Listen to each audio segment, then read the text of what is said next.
I still remember the day I first encountered Karen Hollings. It was an unexpectedly chilly morning, the kind that made the dew on the pasture sparkle like shattered glass. I'd gone outside to tend to my retired father's vegetable patches and feed our pair of goats, Sundance and Popcorn, when I noticed a strange SUV parked at the edge of our gravel driveway.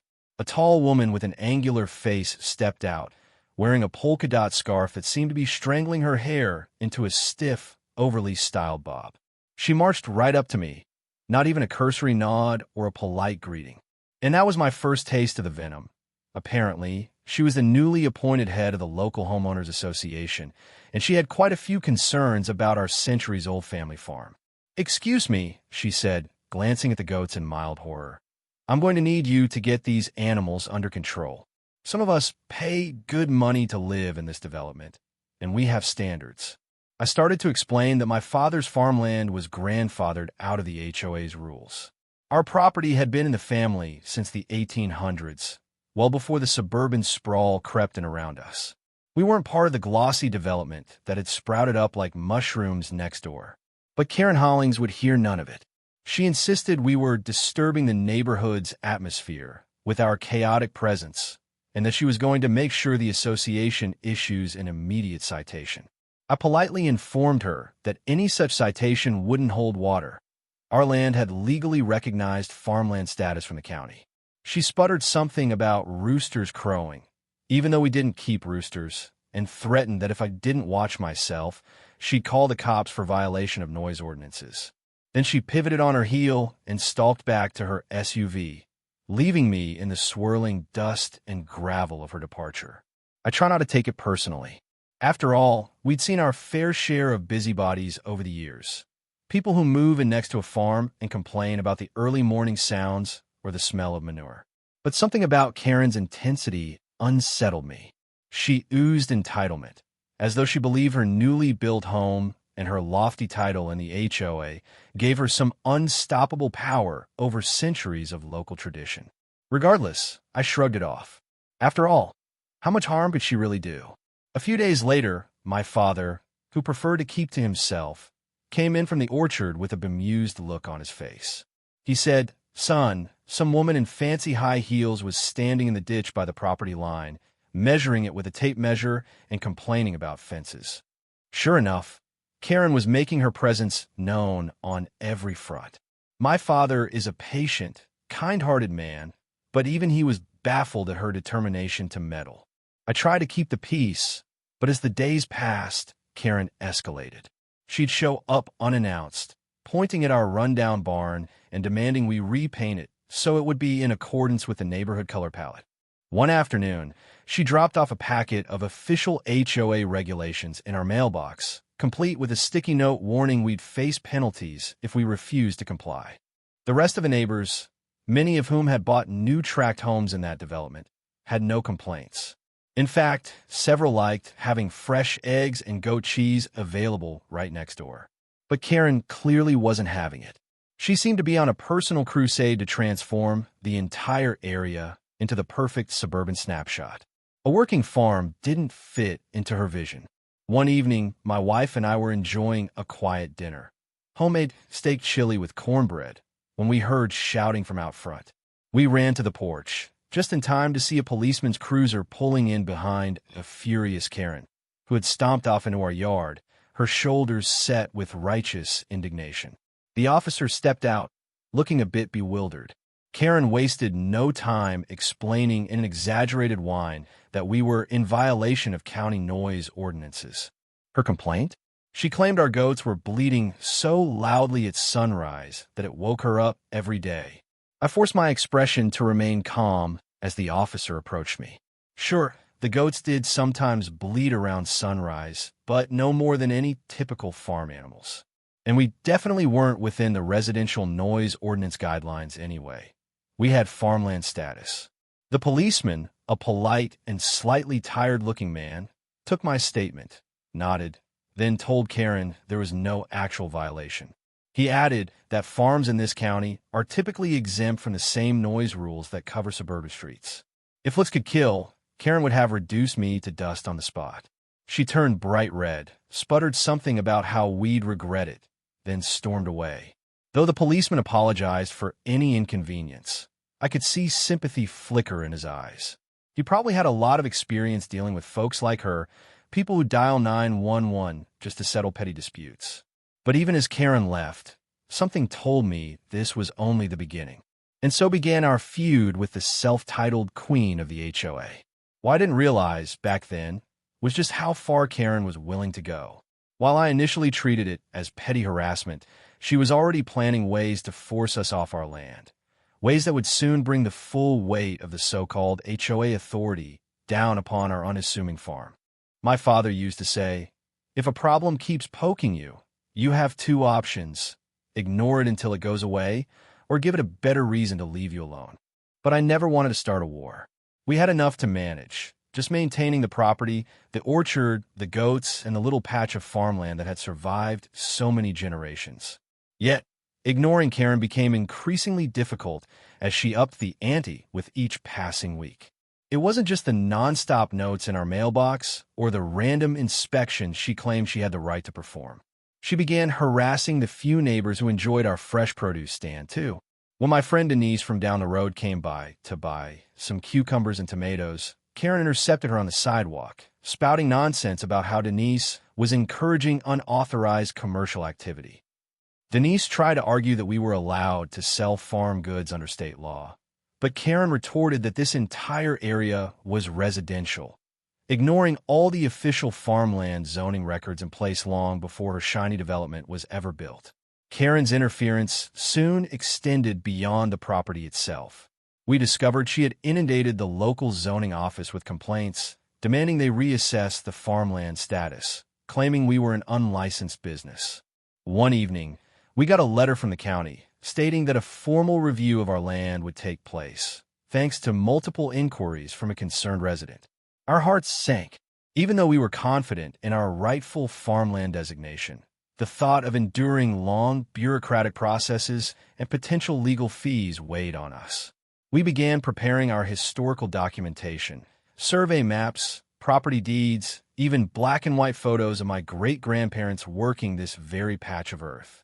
If Karen's plan was to tangle us in paperwork, we weren't going to roll over and let her have her way. In the midst of this, we started hearing rumors about Karen's personal life, mostly from neighbors who felt sorry for us. Some claimed she was newly divorced, that she'd moved here for a fresh start, and was throwing herself into the HOA to fill some void in her life.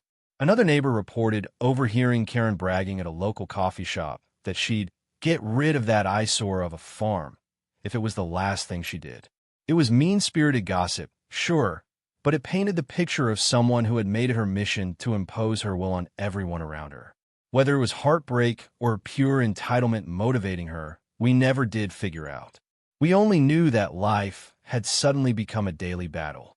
The final straw came one particularly crisp Saturday morning. My wife and I had decided to celebrate our anniversary by taking a day off from chores and visiting a friend's ranch a few counties over. The plan was to leave the farm in my father's capable hands and return by dusk. We hopped in our old pickup truck, driving off with excitement for a rare day away from home. Less than 10 minutes into our drive, my phone rang. It was my father, sounding breathless and outraged. "You need to get back here now. That awful woman is standing out by our goats with the police again, and she's got them believing you've broken some sort of cruelty law." We spun the truck around in the middle of the road and headed back, hearts pounding. When we arrived, we found 2 police cruisers and an animal control van parked haphazardly in our yard. Karen stood with a self-satisfied smirk, arms folded, speaking animatedly to one of the officers.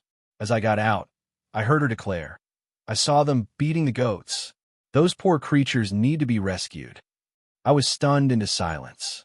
We cared for our goats like family, and anybody who knew us could see the evidence of their good health in the bright gloss of their coats and their playful energy.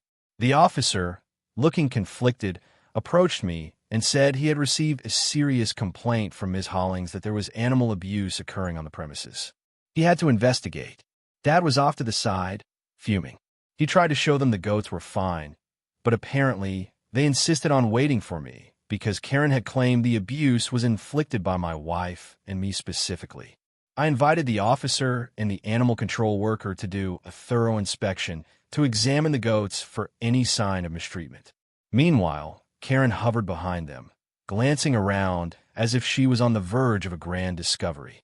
Sundance and popcorn, the goats in question trotted around their pen, healthy as can be, tails wagging, eyes bright, happy as usual.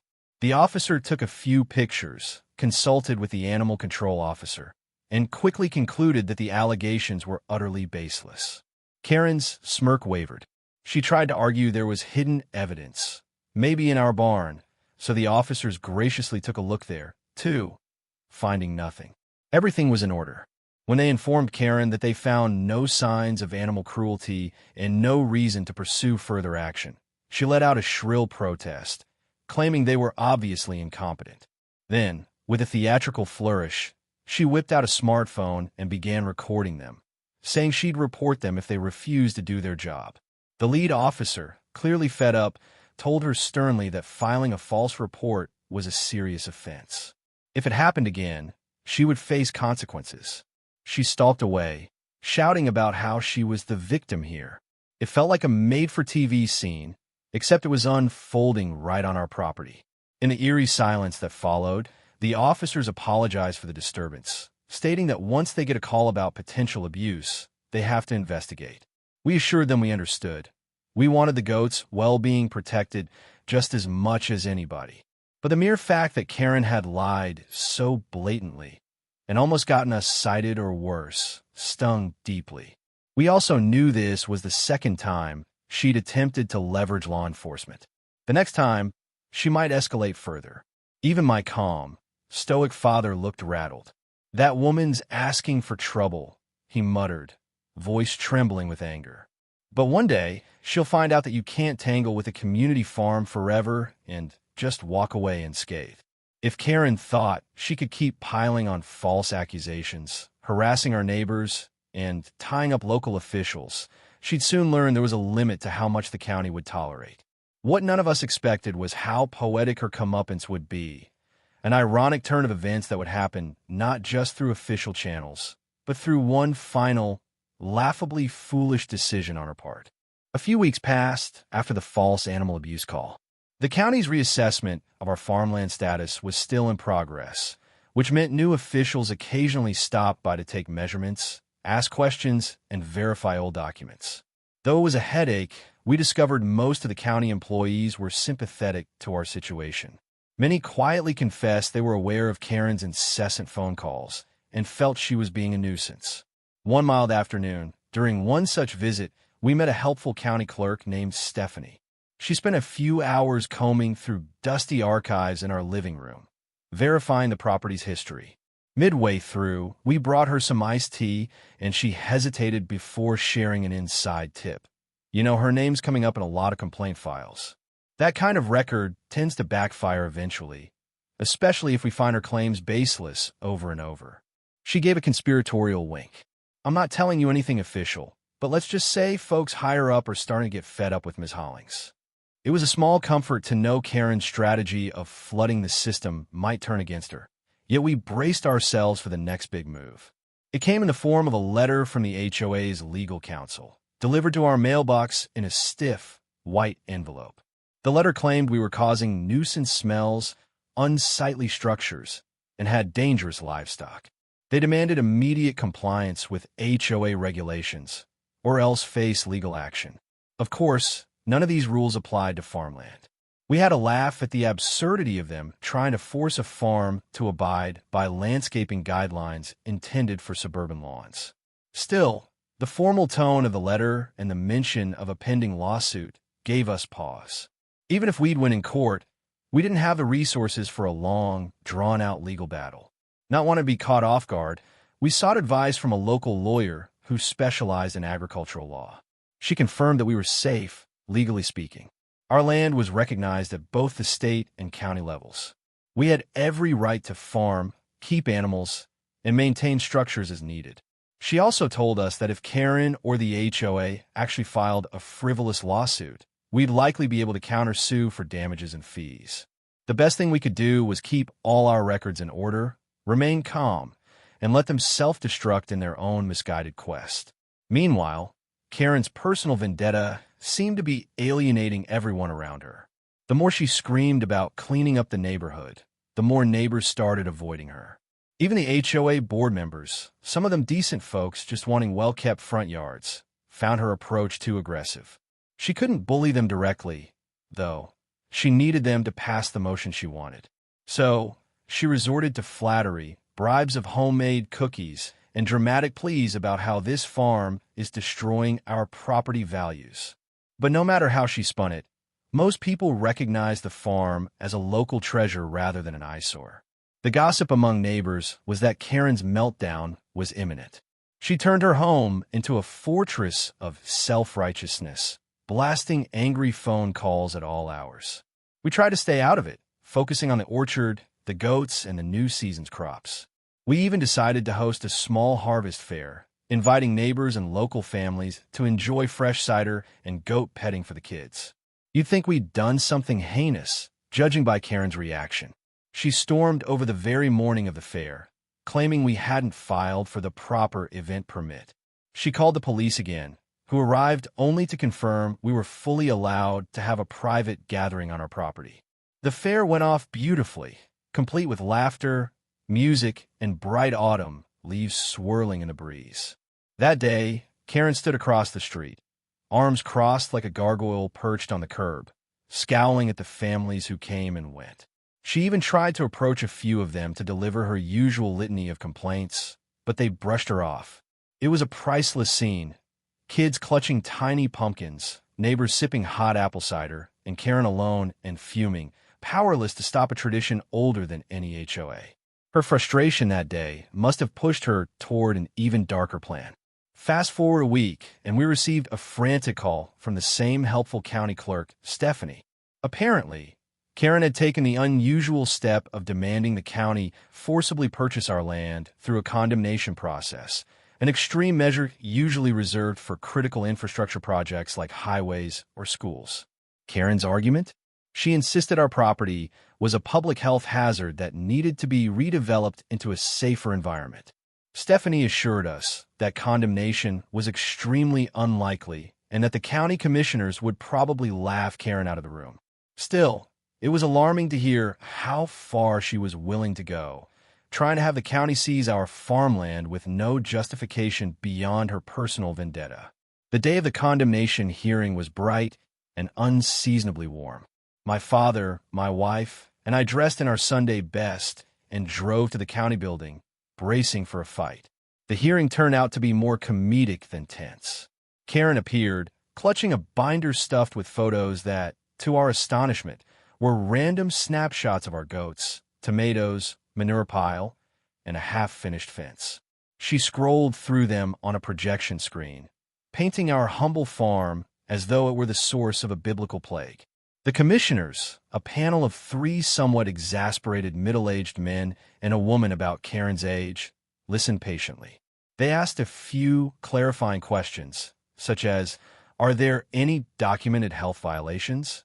And, has the county received any official complaints besides yours?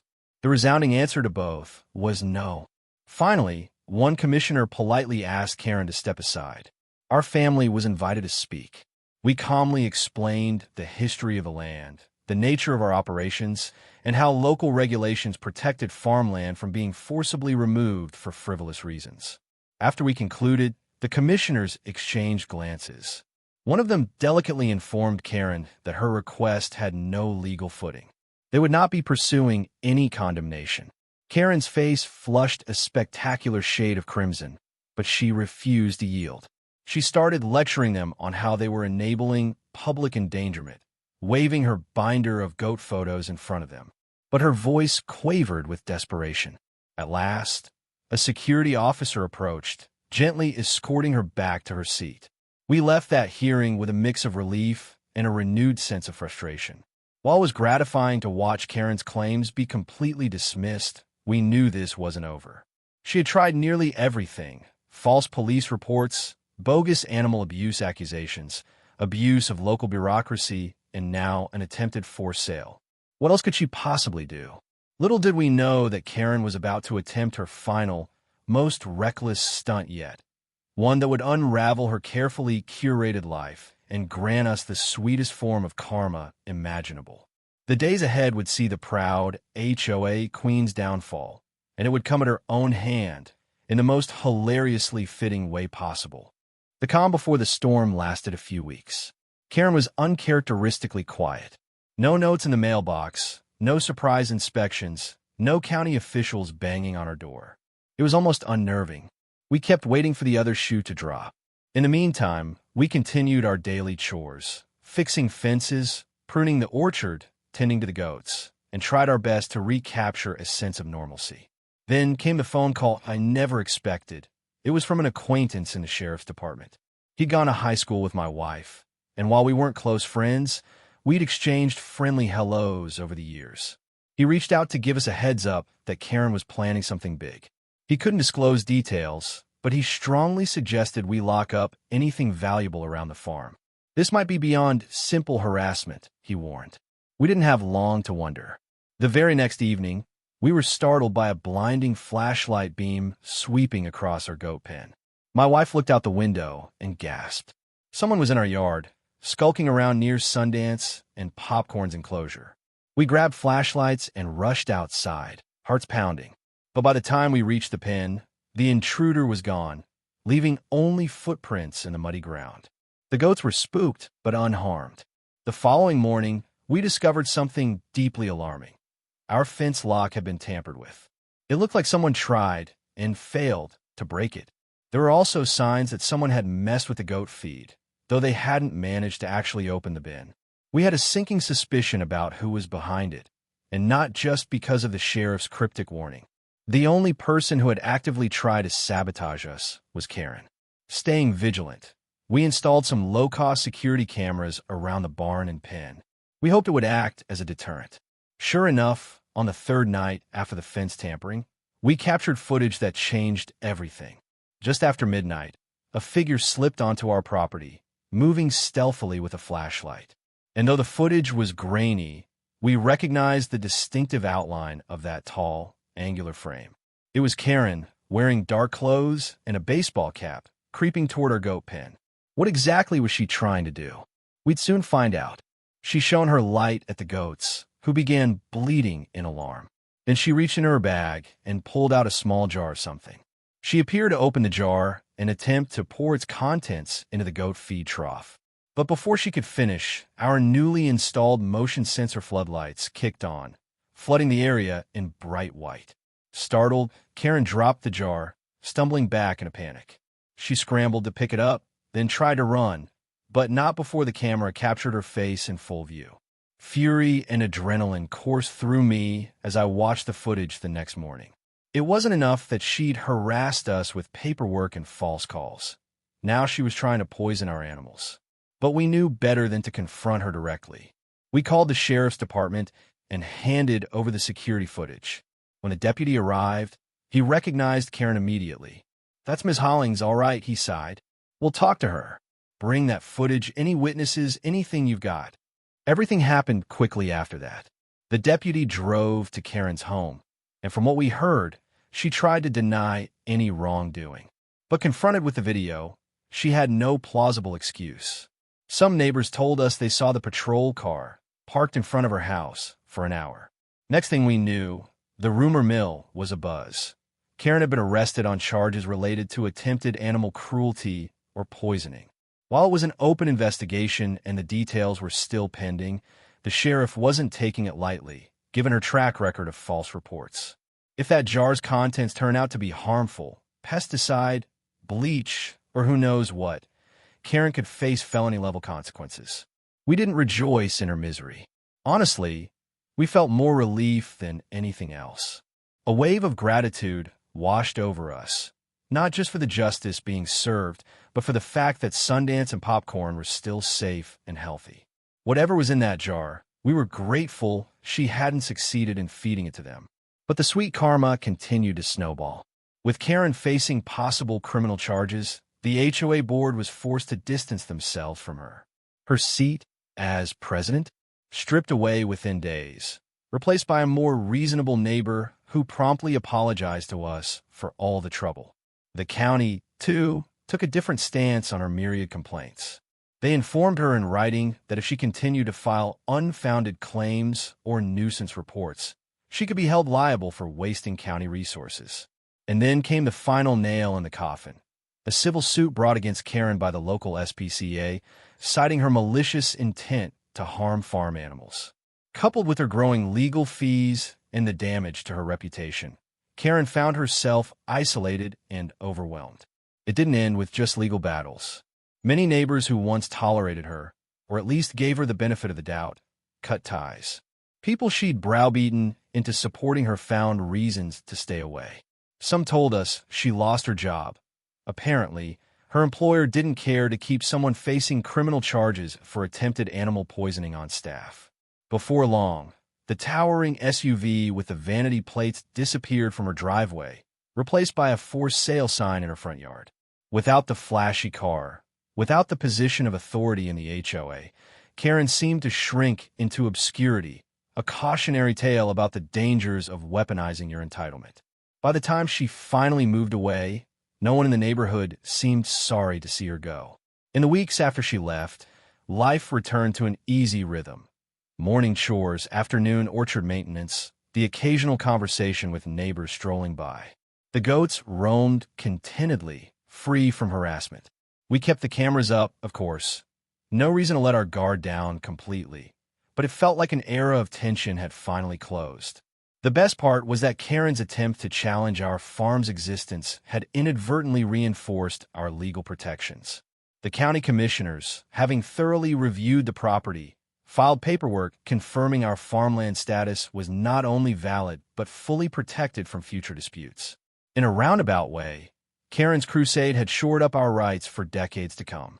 As we watched her moving van pull away on that final day, my father stood beside me, arms folded. He let out a low chuckle, a mix of relief and amazement. "She tried everything, even poisoning goats," he murmured, shaking his head. "But in the end, she lost everything." I nodded, remembering how terrifying it had been to think we might lose our legacy, the land our family had cared for through generations of hard work. "It's strange," I said, "how someone's hatred can turn into our blessing." She tore her own life apart, and that was the poetic justice in all of it. Karen wanted to wipe our farm off the map, to eradicate a piece of living history for the sake of manicured lawns and cookie-cutter uniformity. In doing so, she exposed herself, her cruelty, her desperation, her willingness to lie and cheat, until there was nowhere left for her to hide. Her downfall was of her own making.